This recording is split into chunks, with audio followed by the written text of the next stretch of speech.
Subhash sir ಟ್ರೆಂಡ್ನ ಗಮನಿಸ್ತಾ ಇದ್ವಿ. ತಮಿಳುನಾಡಿದ್ದಂತೂ ಅಚ್ಚರಿಯ ಮೇಲೆ ಅಚ್ಚರಿ ಕಾರಣ ಆಗ್ತಾ ಇದೆ. 87ಕ್ಕೆ ಹೋಯ್ತು ನಂಬರು. ಏನು ಹೇಳ್ತೀರಿ ಸರ್? ತಮಿಳುನಾಡು ನಿಜಕ್ಕೂ ಬಹಳ ಅಚ್ಚರಿಯ ಫಲಿತಾಂಶ ಬರ್ತಾ ಇದೆ. ಈಗಿರುವಂಥ ಮಾಹಿತಿ ನೋಡಿದರೆ ಹಂಗೆ ಅಸೆಂಬ್ಲಿ ಆದರೂ ಕೂಡ ಏನೋ ಆಶ್ಚರ್ಯ ಇಲ್ಲ ಅಂತ ಅನಿಸ್ತಾ ಇದೆ. ಯಾಕಂದರೆ DMK ಮತ್ತು AIDMKಗಳು ಕೂಡ ಕನ್ಸಿಡರಬಲ್ ನಂಬರ್ಗಳನ್ನು ಪಡಿತಾ ಇದ್ದಾವೆ. 87, 53, 63 ಅಂತಂದರೆ ಯಾವುದೇ ಒಂದು ಪಾರ್ಟಿ ಕಂಪ್ಲೀಟಾಗಿ ಅಲ್ಲಿ ವಾಶೌಟ್ ಆಗ್ತಾ ಇರುವಂಥದ್ದೇನು ಲಕ್ಷಣ ಇಲ್ಲ. ಕನ್ಸಿಡರಬಲ್ ನಂಬರ್ ಅವ್ರಿಗೂ ಬರ್ತಾ ಇದೆ. ಅದೆಲ್ಲ ನೋಡಿದರೆ ಈ ಮ್ಯಾಜಿಕ್ ಫಿಗರನ್ನು ಮುಟ್ಲಿಕ್ಕೆ ಯಾವುದಾದ್ರೂ ಒಂದು ಪಾರ್ಟಿಗೆ ಸಾಧ್ಯ ಆಗತ್ತೋ ಇಲ್ವೋ ಅನ್ನುವ ಒಂದು ಡೌಟ್ ಈಗಿನ ಒಂದು ಅಪ್ಡೇಟ್ಗಳನ್ನು ನೋಡಿದರೆ, ಈಗಿನ ಒಂದು ಮಾಹಿತಿಯನ್ನು ನೋಡಿದರೆ ನನಗನ್ಸುತ್ತೆ. ಬಟ್ ಇದು ಇದೇ ರೀತಿ ಕಂಟಿನ್ಯೂ ಆಗುತ್ತಾ ಏನು ಅಂದರೆ ಒಂದು ಅಲೆಯೆಲ್ಲ ದೊಡ್ಡ ಸುನಾಮಿಯೇ ವರ್ಕ್ ಆಗಿರೋ ರೀತಿ ಕಾಣಿಸ್ತಾ ಇದೆಯಲ್ಲ TVK ಪಕ್ಷಕ್ಕೆ ಅಂತ ಹೇಳಿ. TVK ಪಕ್ಷಕ್ಕೆ ಅದು ಫಸ್ಟ್ ಟೈಮ್ ಕಂಟೆಸ್ಟ್ ಮಾಡ್ತಾ ಇರುವಂಥ ಪಾರ್ಟಿ ಭಾಳ ದೊಡ್ಡ ಅಲೆ ಅವರ ಪರವಾಗಿ ಇದೆ ಅನ್ನೋದು ಮಾತ್ರ ಸ್ಪಷ್ಟ ಆಗುತ್ತೆ. ಅದ್ರ ಜೊತೆಗೆ DMKಗೂ ಕೂಡ ಏನೋ ಆಡಳಿತ ವಿರೋಧಿ ಅಲ್ಲಿ ವರ್ಕ್ ಆದಂಗೆ ಕಾಣ್ತಾ ಇದೆ. ನೋಡಬೇಕು 10-10:30 ನಂತರ ಇದು ಯಾವ ಸ್ಥಿತಿಗೆ ಹೋಗುತ್ತೆ ಅಂತ. ಈಗಲೇ ಈ ನಂಬರ್ಗಳನ್ನು ನೋಡಿಕೊಂಡು ಏನಾದರೂ ಒಂದು ವಿಶ್ಲೇಷಣೆಯನ್ನು ಮಾಡೋದು ಅದು ಹೆಚ್ಚು ಸೂಕ್ತ ಆಗಲಿಕ್ಕಿಲ್ಲ ಅಂತ ನನಗೆ ಕೂಡ ಅನಿಸ್ತಾ ಇದೆ. ಬಟ್ TVK ಭಾಳ ಅದ್ಭುತವಾದಂಥ ಒಂದು ಪರ್ಫಾರ್ಮೆನ್ಸು. ಅವ್ರಿಗೆ ನೋಡಿ ಯಾವ ಸ್ಪೀಡಲ್ಲಿ TVK ನಂಬರ್ಗಳು ಚೇಂಜ್ ಆಗ್ತಾ ಇದೆ, ಅದೇ ಸ್ಪೀಡಲ್ಲಿ DMK ನಂಬರ್ಗಳು ಚೇಂಜ್ ಆಗ್ತಿಲ್ಲ. DMK ನಂಬರು ಕಳೆದ ಸುಮಾರು 15-20 ಅರ್ಧ ಗಂಟೆಯಿಂದ 50-52 ಅದು ಸ್ಟಕ್ ಆಗಿದೆ. ಆದರೆ ಇನ್ನೊಂದು ಕಡೆ TVK 60-87 ಕೂಡ ಹೋಗ್ತಾ ಇದೆ. ಇದು ನೋಡಿದರೆ ಬಹಳ ಸ್ಪಷ್ಟವಾದಂಥ ಒಂದು ಅಲೆ TVK ಪರವಾಗಿ ತಮಿಳುನಾಡಲ್ಲಿ ಕಾಣ್ತಾ ಇದೆ.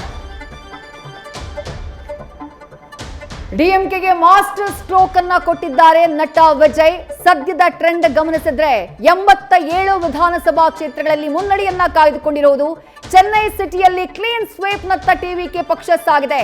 ಚೆನ್ನೈನ 16 ವಿಧಾನಸಭಾ ಕ್ಷೇತ್ರಗಳಲ್ಲಿ 15ರಲ್ಲಿ ನಟ ವಿಜಯ್ ಅವರ TVK ಪಕ್ಷ ಮುನ್ನಡೆಯನ್ನ ಕಾಯ್ದುಕೊಂಡಿದೆ ಅನ್ನುವಂಥ ಅಪ್ಡೇಟ್. ಒಟ್ಟು 89 ವಿಧಾನಸಭಾ ಕ್ಷೇತ್ರಗಳಲ್ಲಿ ಮುನ್ನಡೆಯನ್ನ ಕಾಯ್ದುಕೊಂಡಿರುವುದು ನಟ ವಿಜಯ್ ಅವರ TVK ಪಕ್ಷ. ನಟ ವಿಜಯ್ ಅವರ ಪರವಾಗಿ ಒಂದು ದೊಡ್ಡ ಅಲೆ ವರ್ಕ್ ಆಗಿರೋ ರೀತಿ ಕಾಣಿಸ್ತಾ ಇದೆ. ಬಹುತೇಕ ಸಮೀಕ್ಷೆಗಳು, ಕೆಲವು ಸಮೀಕ್ಷೆಗಳಂತೂ 0 ಪ್ರೆಡಿಕ್ಷನ್ ಅನ್ನ ಕೊಟ್ಟಿದ್ವು. ಕೆಲವು ಸಮೀಕ್ಷೆಗಳು 10-15 ಸೀಟ್ಗಳಲ್ಲಿ TVK ಗೆಲ್ಲಬಹುದು ಅನ್ನುವಂಥ ಪ್ರೆಡಿಕ್ಷನ್ ಅನ್ನ ಕೊಟ್ಟಿದ್ವು.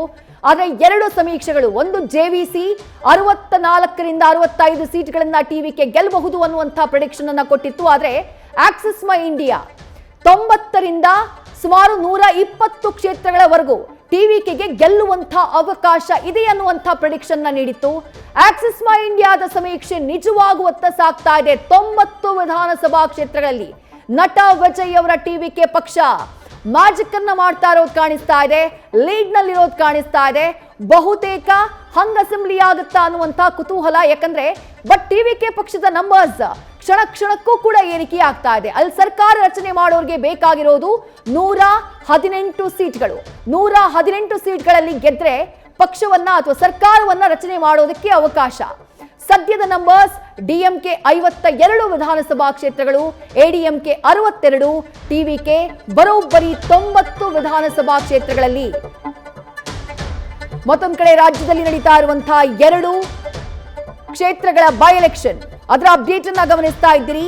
5ನೇ ಸುತ್ತಿನ ಮತ ಎಣಿಕೆ ಬಾಗಲಕೋಟೆಯಲ್ಲಿ ಅಂತ್ಯ ಆಗಿದೆ. ಸುಮಾರು 13,391 ಮತಗಳ ಅಂತರವನ್ನ ಕಾಯ್ದುಕೊಂಡಿದ್ದಾರೆ ಕಾಂಗ್ರೆಸ್ನ ಅಭ್ಯರ್ಥಿಯಾಗಿರುವಂತಹ ಉಮೇಶ್ ಮೇಟಿ. ಉಮೇಶ್ ಮೇಟಿ ಅವರು ಪಡೆದಿರುವಂತಹ ಮತಗಳು 27,314. ವೀರಣ್ಣ ಚರಂತಿಮಠ ಅವರು ಪಡೆದಿರುವಂತಹ ಮತಗಳು 13,923. ಮತಗಳ ಅಂತರ 13,391. 13,391 ಮತಗಳಿಂದ ಕಾಂಗ್ರೆಸ್ನ ಅಭ್ಯರ್ಥಿಯಾಗಿರುವಂತಹ ಉಮೇಶ್ ಮೇಟಿ ಅವರು ಬಿಜೆಪಿ ಅಭ್ಯರ್ಥಿ ವೀರಣ್ಣ ಚರಂತಿಮಠ್ ಅವರಿಂದ ಮುನ್ನಡೆಯನ್ನ ಕಾಯ್ದುಕೊಂಡಿದ್ದಾರೆ. ದಾವಣಗೆರೆಯಲ್ಲಿ ಸತತವಾಗಿ ಹಿನ್ನಡೆಯನ್ನ ಅನುಭವಿಸ್ತಾ ಇದ್ದಾರೆ ಕಾಂಗ್ರೆಸ್ನ ಅಭ್ಯರ್ಥಿ ಸಮರ್ಥ ಶಾಮನೂರು ಅನ್ನುವಂಥ ಮಾಹಿತಿ. ದಾವಣಗೆರೆಯಲ್ಲಿ ಕಾಂಗ್ರೆಸ್ನ ಅಭ್ಯರ್ಥಿ ಸಮರ್ಥ ಶಾಮನೂರು ಹಿನ್ನಡೆಯಲ್ಲಿದ್ದಾರೆ. 2,810 ಮತಗಳಿಂದ ಬಿಜೆಪಿಯ ಅಭ್ಯರ್ಥಿ ಶ್ರೀನಿವಾಸ್ ದಾಸ್ ಕರಿಯಪ್ಪ ಮುನ್ನಡೆಯನ್ನ ಕಾಯ್ದುಕೊಳ್ಳುವಲ್ಲಿ ಸಕ್ಸಸ್ ಆಗಿದ್ದಾರೆ. ಆಗಿನಿಂದಾನೂ ಕೂಡ ಅಂತರ ಬಹಳ ಕಡಿಮೆ ಇತ್ತು. 200, 300, 500 ಆ ಅಂತರ ಕ್ಷಣ ಕ್ಷಣಕ್ಕೂ ಹೆಚ್ಚಾಗ್ತಾ ಇರೋದು ಕಾಣಿಸ್ತಾ ಇದೆ. 2810 ಮತಗಳ ಅಂತರದಿಂದ ಸದ್ಯಕ್ಕೆ ಮುನ್ನಡೆಯನ್ನ ಕಾಯ್ದುಕೊಂಡಿದ್ದಾರೆ.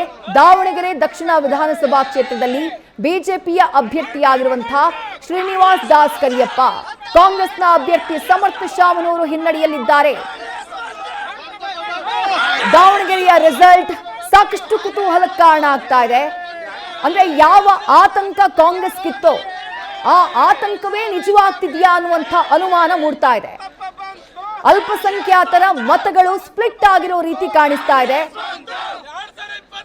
70,000ಕ್ಕೂ ಹೆಚ್ಚು ಮುಸ್ಲಿಂ ಬಾಹುಳ್ಯ ಇದ್ದಂತಹ, ಮುಸ್ಲಿಂ ಮತಗಳಿದ್ದಂತಹ ಕ್ಷೇತ್ರ ದಾವಣಗೆರೆ ದಕ್ಷಿಣ ವಿಧಾನಸಭಾ ಕ್ಷೇತ್ರ. ತಮಿಳುನಾಡಿನಲ್ಲಿ ಕುಟುಂಬ ರಾಜಕಾರಣವನ್ನ ಜನ ತಿರಸ್ಕರಿಸಿರೋ ರೀತಿ ಕಾಣಿಸ್ತಾ ಇದೆ. ಅಪ್ಪ ಮಗ ಇಬ್ರು ಹಿನ್ನಡೆಯಲ್ಲಿದ್ದಾರೆ. ಕೊಳತ್ತೂರು ವಿಧಾನಸಭಾ ಕ್ಷೇತ್ರದಲ್ಲಿ ಎಂಕೆ ಸ್ಟಾಲಿನ್, ಚಪಾಕ್ನಲ್ಲಿ ಪುತ್ರ ಉದಯನಿಧಿ ಸ್ಟಾಲಿನ್ ಇಬ್ರು ಕೂಡ ಆರಂಭದಿಂದ ಹಿನ್ನಡೆಯಲ್ಲಿದ್ದಾರೆ. ತಮಿಳುನಾಡಿನಲ್ಲಿ ಕೊಳತ್ತೂರು ವಿಧಾನಸಭಾ ಕ್ಷೇತ್ರ ಮುಖ್ಯಮಂತ್ರಿ ಎಂಕೆ ಸ್ಟಾಲಿನ್ ಸ್ಪರ್ಧೆ ಮಾಡಿರುವಂತಹ ಕ್ಷೇತ್ರ. ಆ ಕ್ಷೇತ್ರದಲ್ಲಿ ಮುನ್ನಡೆಯನ್ನ ಕಾಯ್ದುಕೊಂಡಿರೋದು ಟಿವಿಕೆ ಪಕ್ಷದ ಅಭ್ಯರ್ಥಿ ಬಾಬು ಅವರು, ವಿಎಸ್ ಬಾಬು ಅವರು ಮುನ್ನಡೆಯನ್ನ ಕಾಯ್ದುಕೊಂಡಿದ್ದಾರೆ. ಮತ್ತೊಂದು ಕಡೆ ಚಪಾಕ್ನಲ್ಲಿ ಪುತ್ರ ಉದಯನಿಧಿ ಸ್ಟಾಲಿನ್, ಮಿನಿಸ್ಟರ್ ಉದಯನಿಧಿ ಸ್ಟಾಲಿನ್ ಸ್ಪರ್ಧೆಯನ್ನ ಮಾಡಿದ್ದಾರೆ. ಅವರು ಕೂಡ ಹಿನ್ನಡೆಯನ್ನ ಅನುಭವಿಸುತ್ತಿದ್ದಾರೆ. ತಂದೆ ಮಗ ಇಬ್ರು ಕೂಡ ಹಿನ್ನಡೆಯಲ್ಲಿದ್ದಾರೆ. ಡಿಎಂಕೆ ಮೈತ್ರಿಕೂಟ ಸುಮಾರು 164 ವಿಧಾನಸಭಾ ಕ್ಷೇತ್ರಗಳಲ್ಲಿ ತನ್ನ ಅಭ್ಯರ್ಥಿಗಳನ್ನ ಇಳಿಸಿತ್ತು. ಈ ಬಾರಿ ಅವ್ರು ತಗೊಂಡು ಬಂದಂತಹ ಒಂದು ಡ್ರಾಸ್ಟಿಕ್ ಚೇಂಜ್ ಏನು ಅಂದ್ರೆ 60 ಅಭ್ಯರ್ಥಿಗಳಿಗೆ ಹೊಸಬರಿಗೆ ಟಿಕೆಟ್ ಕೊಡುವಂತಹ ಕೆಲಸವನ್ನ ಡಿಎಂಕೆ ಮಾಡಿತ್ತು. 60 ಹೊಸ ಅಭ್ಯರ್ಥಿಗಳನ್ನ ಅಖಾಡಕ್ಕಿಳಿಸಿತ್ತು. ಅದನ್ನ ಇಳಿಸಿದ್ದು ಕೂಡ ಟಿವಿಕೆಯ ಈ ಯುವ ಅಲೆ ಏನಿದೆ ಆ ಅಲೆಗೆ ಟಕ್ಕರ್ ಕೊಡಬೇಕು ಅನ್ನುವಂತಹ ಕಾರಣಕ್ಕಾಗಿ 60 ಅಭ್ಯರ್ಥಿಗಳನ್ನ, ಹೊಸ ಅಭ್ಯರ್ಥಿಗಳನ್ನ ಅಖಾಡಕ್ಕಿಳಿಯುವಂತಹ, ಫಸ್ಟ್ ಟೈಮ್ ಅಭ್ಯರ್ಥಿಗಳನ್ನ ಅಖಾಡಕ್ಕಿಳಿಸುವಂತಹ ಕೆಲಸವನ್ನ ಮಾಡಿತ್ತು. ಆದ್ರೆ ಆ ಸ್ಟ್ರಾಟಜಿ ಡಿಎಂಕೆಗೆ ವರ್ಕ್ ಆಗಿರೋ ರೀತಿ ಕಾಣಿಸ್ತಾ ಇಲ್ಲ. ತಮಿಳುನಾಡಿನಲ್ಲಿ ಬರೋಬ್ಬರಿ 15 ಸಚಿವರು ಹಿನ್ನಡೆಯನ್ನ ಅನುಭವಿಸುತ್ತಿದ್ದಾರೆ. ಸಿಎಂ, ಡಿಸಿಎಂ ಸೇರಿದಂತೆ ಒಟ್ಟು 15 ಸಚಿವರು ತಮಿಳುನಾಡಿನಲ್ಲಿ ಹಿನ್ನಡೆಯನ್ನ ಅನುಭವಿಸುತ್ತಿದ್ದಾರೆ. ಬಹುತೇಕ ಈ ಎಲ್ಲಾ ಕ್ಷೇತ್ರಗಳಲ್ಲೂ ಕೂಡ ಟಿವಿಕೆ ಪಕ್ಷದ ಅಭ್ಯರ್ಥಿಗಳು ಮುನ್ನಡೆಯನ್ನ ಕಾಯ್ದುಕೊಂಡಿದ್ದಾರೆ ಅನ್ನುವಂತಹ ಅಪ್ಡೇಟ್ ಲಭ್ಯವಾಗ್ತಾ ಇದೆ. ಸದ್ಯದ ಟ್ರೆಂಡ್ ಗಮನಿಸ್ತಾ ಇದ್ದೀರಿ. 90 ವಿಧಾನಸಭಾ ಕ್ಷೇತ್ರಗಳಲ್ಲಿ ಟಿವಿಕೆ ಅಭ್ಯರ್ಥಿಗಳು ಮುನ್ನಡೆಯನ್ನ ಕಾಯ್ದುಕೊಂಡಿದ್ದಾರೆ.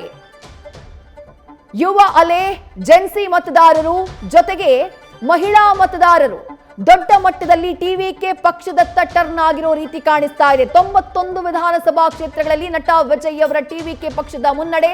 ಮತ್ತೊಂದು ಕಡೆ ಎಡಿಎಂಕೆ 67 ವಿಧಾನಸಭಾ ಕ್ಷೇತ್ರದಲ್ಲಿ ಮುನ್ನಡೆಯನ್ನ ಕಾಯ್ದುಕೊಂಡಿದೆ.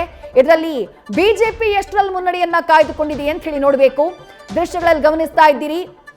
ನಟ ವಿಜಯ್ ಅವರು ಯಾವೆಲ್ಲ ಕ್ಷೇತ್ರಗಳಲ್ಲಿ ತಮ್ಮ ಅಭ್ಯರ್ಥಿಗಳು ಮುನ್ನಡೆಯನ್ನ ಕಾಯ್ದುಕೊಂಡಿದ್ದಾರೋ ಅವರೆಲ್ಲರನ್ನ ತಮ್ಮ ಕಚೇರಿಗೆ ಬರೋದಕ್ಕೆ ಬುಲಾವು ಕೊಟ್ಟಿದ್ದಾರಂತೆ. 91 ಕ್ಷೇತ್ರಗಳಲ್ಲಿ ಟಿವಿಕೆ ಅಭ್ಯರ್ಥಿಗಳು ಮುನ್ನಡೆಯನ್ನ ಕಾಯ್ದುಕೊಂಡಿರೋದು. ಆ ಎಲ್ಲ ಅಭ್ಯರ್ಥಿಗಳನ್ನ ತಮ್ಮ ಕಚೇರಿಗೆ ಆಗಮಿಸುವಂತೆ ಸೂಚನೆಯನ್ನ ಕೊಟ್ಟಿದ್ದಾರೆ ನಟ ವಿಜಯ್ ಅನ್ನುವಂಥ ಮಾಹಿತಿ ಲಭ್ಯವಾಗ್ತಾ ಇದೆ.